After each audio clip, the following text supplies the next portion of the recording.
Halo teman-teman, salam sehat selalu untuk kita semua. Salam sejahtera dengan saya, Bung Ropan. The Reds Liverpool mendapatkan 3 poin penting mereka ketika bermain di hadapan publik mereka di Stadion Anfield, di mana tim asuhan Jurgen Klopp bisa memenangkan laga dengan 4-1 melawan tamunya Luton Town. Dan ini mereka dapatkan sebenarnya tidak mudah, kelihatan memang dengan 4-1. Ya, karena itu mereka bisa pesta gol di babak kedua. Di babak pertama, Liverpool agak kesulitan. Peluang demi peluang mereka dapatkan. Kalau lihat dari statistik mereka, dari semua aspek memang mereka unggul. Ya, di mana secara keseluruhan mereka 62% penguasaan bola berbanding 38% dari Luton. Mereka bahkan bisa melakukan tembakan 29 kali. 13 diantaranya on target.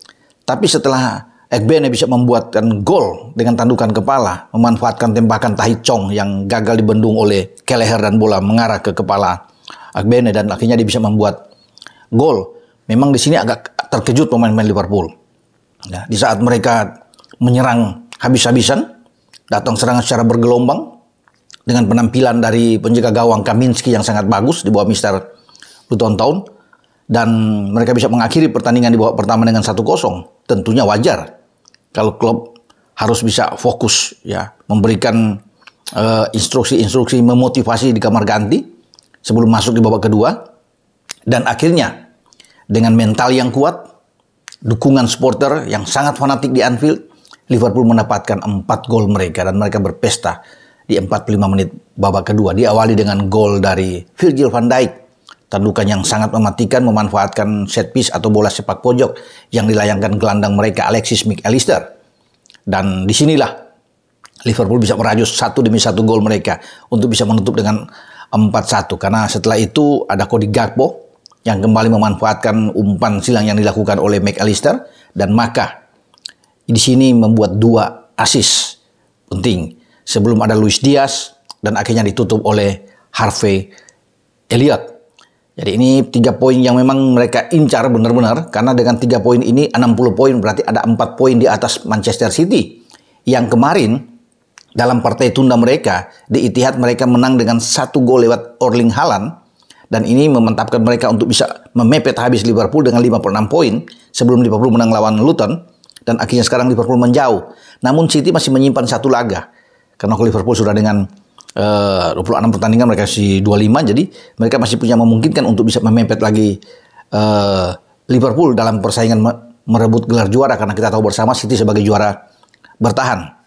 Tapi apapun itu, Liverpool harus mensyukuri kemenangan telak mereka ya, setelah agak tegang di babak pertama. Namun memang kemenangan seperti hanya menunggu soal waktu memang bagi Liverpool untuk bisa menghajar habis tim yang sedang bergelut di zona degradasi seperti Luton Town yang menempati posisi 18 dari 20 klub yang ada. Sebelum ini kan Luton Town juga di kandang mereka dihajar oleh MU. Nah, ada yang menarik dalam laga ini yang saya lihat, bahwa Jurgen Klopp berani memainkan beberapa anak muda mereka, pemain-pemain muda. Kan banyak pemain yang dilanda cedera. Jadi penderitaan Liverpool setelah menang melawan Brentford, kemudian mereka harus membayar mahal dengan Diogo Jota cedera dan juga dengan Curtis Jones cedera. Ini menambah rentetan pemain-pemain terbaik mereka, karena Dominic Szoboszlai juga sebelumnya cedera, penjaga gawang mereka Alisson Becker juga cedera, pemain belakang mereka Trent Alexander-Arnold juga mengalami cedera dengan bermasalah di lutut.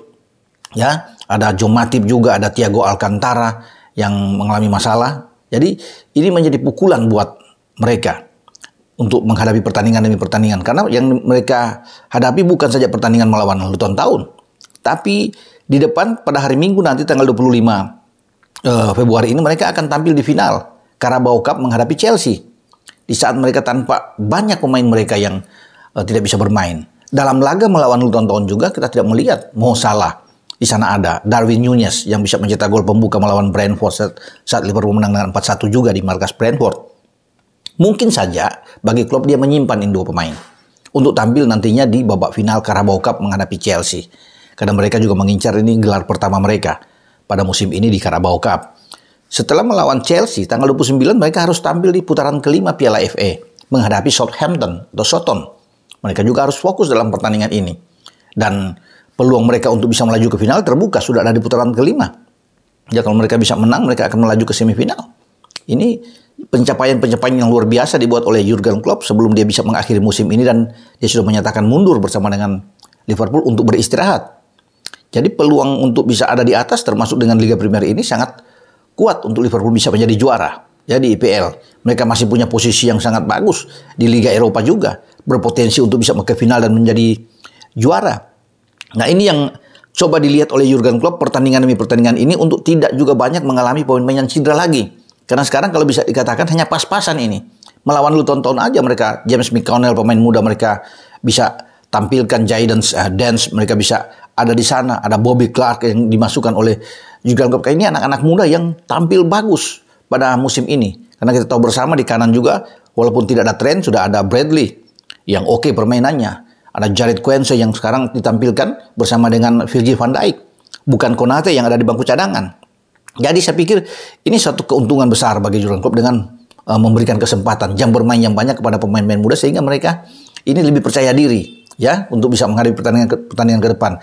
Setelah melewati Carabao Cup dan FA Cup, kemudian bagi Liverpool mereka harus siap menuju ke Ground City menghadapi Nottingham Forest di markas lawan pada tanggal 2 Maret yang akan datang, sebelum mereka akan terlibat dalam duel seru, duel sengit, ini big match di Premier League menghadapi juara bertahan Manchester City yang akan berlangsung di Anfield pada tanggal 10 Maret yang akan datang. Jadi itulah rentetan pertandingan-pertandingan yang butuh konsentrasi penuh bagi Jurgen Klopp. Bagaimana dia harus bisa memainkan mengatur semua pemain-pemain ini agar semua tidak mengalami cedera. Kalau ada cedera bahaya lagi. Karena kalau melihat dari starting 11 di tengah mungkin masih oke, ada keseimbangan, tapi kan bahaya kalau McAllister cedera lagi. Ini akan sulit. Karena kalau bisa melihat mereka hanya ada kekuatan kepada Wataru Endo, di samping ada Ryan Gravenberch yang bermain di 3 gelandang melawan Luton, di depan ada Luis Diaz. Jangan sampai Luis Diaz juga cedera. Kalau cedera berbahaya. Mereka hanya punya sekarang Luis Diaz dan Gakpo kalau kita melihat penampilan mereka melawan Luton. Ya, memang tidak ada Zala dan Nunes yang agak disimpan. Ini yang menjadi pemikiran dari Jurgen Klopp. Semoga pemain-pemain Liverpool ke depan baik-baik saja dan tidak mengalami masalah-masalah lagi. Akan memusingkan bagi Klopp untuk bisa menaruh pemain-pemain terbaik untuk menghadapi final di Carabao Cup dan juga putaran kelima di Piala FA. Karena mereka harus bisa melewati semua ini dengan baik. Dan setelah Liverpool bisa memenangkan pertandingan, kita tahu bersama kemarin City bisa menang. Saya tahu ada gol dari Erling Haaland dan ini cukup bagus buat mereka. Ya memang mereka clean sheet walaupun hanya 1 gol, tapi mereka butuh 3 poin bagi Pep Guardiola sehingga mereka bisa menjaga posisi mereka untuk persaingan menjadi juara DPL pada musim ini. Nah, kita akan lihat juga bagaimana mereka juga akan bertarung melawan Bournemouth dan saya pikir ini akan selesai buat mereka. Mereka akan memenangkan laga dan mereka akan menempel habis Liverpool karena harus diingat masih ada Arsenal juga yang sedang mengincar di belakang. Bagi Liverpool, kalau Arsenal bisa memenangkan pertandingan, Arsenal hanya punya 2 poin di belakang Liverpool. Karena Liverpool yang paling banyak bermain sekarang masih ada di atas memang. Oke, karena ini kenapa Liverpool main duluan? Karena pada hari Minggu mereka akan terlibat duel melawan Chelsea. Kalau kita bergeser melihat dengan Arsenal di Champions League atau di UCL kalah dari Porto. Kekalahan mereka terjadi di penghujung laga. Di injury time menit 90+4 ya. Gallego bisa membuat gol bagi dari luar kotak penalti, Porto bisa menaklukkan David Raya dan ini suatu hal yang sangat bagus buat mereka untuk bisa mendapatkan 1 gol kemenangan bagi Porto. Tapi mereka pada tanggal 13 akan ke Emirates. Ini akan berat. Sulit mengalahkan Arsenal di sana. Arsenal kita tahu bersama dalam 5 pertandingan terakhir di IPL mereka bisa mencetak 21 gol. 5 kemenangan beruntun yang membuat mereka sekarang dalam race yang sangat bagus dengan Liverpool dan City. Dan ini menjadi kekalahan pertama mereka setelah mereka tampil piawai di 5 pertandingan beruntun di IPL ya. Kalah dari Porto.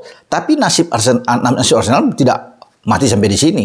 Karena itu saya bilang, saya yakin kalau melihat permainan mereka menguasai permainan dengan 65% bahkan. Hanya saja penyelesaian akhir tidak ada. Bahkan untuk bisa menembak 1 on target pun mereka tidak dapatkan.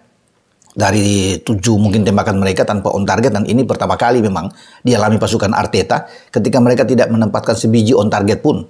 Ya dalam sebuah pertandingan yang mereka lakoni. Tentunya berbeda dengan tuan rumah Porto yang melepaskan 8 tembakan dengan 2 on target. Walaupun mereka kalah dalam ball position. Ini menjadi pelajaran tentunya bagi Arteta.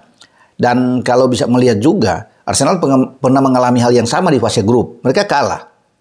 dari Lens dengan 2-1. Tapi ketika balik ke kandang mereka hajar, menggebuk habis Lens dengan 6 gol tanpa balas saat itu. Dan ini bisa terjadi juga di saat mereka menghadapi Porto. Namun tetap tidak boleh terlalu percaya diri bagi Arsenal karena Porto tim yang sangat bagus di Liga Portugal, punya pengalaman yang kuat kalau bicara di Liga Champions. Pertandingan lainnya juga yang berakhir imbang 1-1 yang berlangsung di Diego Armando Maradona, di mana Napoli gagal memenangkan pertandingan di kandang mereka dan harus puas dengan angka imbang ini. Dengan hasil imbang ini melawan Barcelona, mereka harus pergi ke Barcelona, ke Camp Nou. Ini juga menjadi perjalanan yang sangat berat buat Napoli untuk bisa mengatasi Barcelona ketika mereka bermain di kandang. Dan Barcelona pasti ingin memenangkan laga di babak 16 besar ini untuk bisa mereka menuju ke babak 8 besar. Nah, itulah review-review yang saya perlu sampaikan di sini. Di IPL di mana Liverpool menang dengan 4-1, Arsenal harus tumbang melawan Porto tapi mereka masih punya peluang untuk tampil beringas di kandang mereka. Dan Napoli bisa bisa draw 1-1 dengan Barca. Ini berat buat Napoli ketika mereka harus menuju ke Camp Nou. Tapi dalam sepak bola semuanya bisa terjadi. Kita akan tunggu nantinya di leg berikutnya pada tanggal 13 Maret yang akan datang. Oke, sampai di sini dengan saya Bung Ropan untuk berbicara review di IPL dan di UCL. Ciao.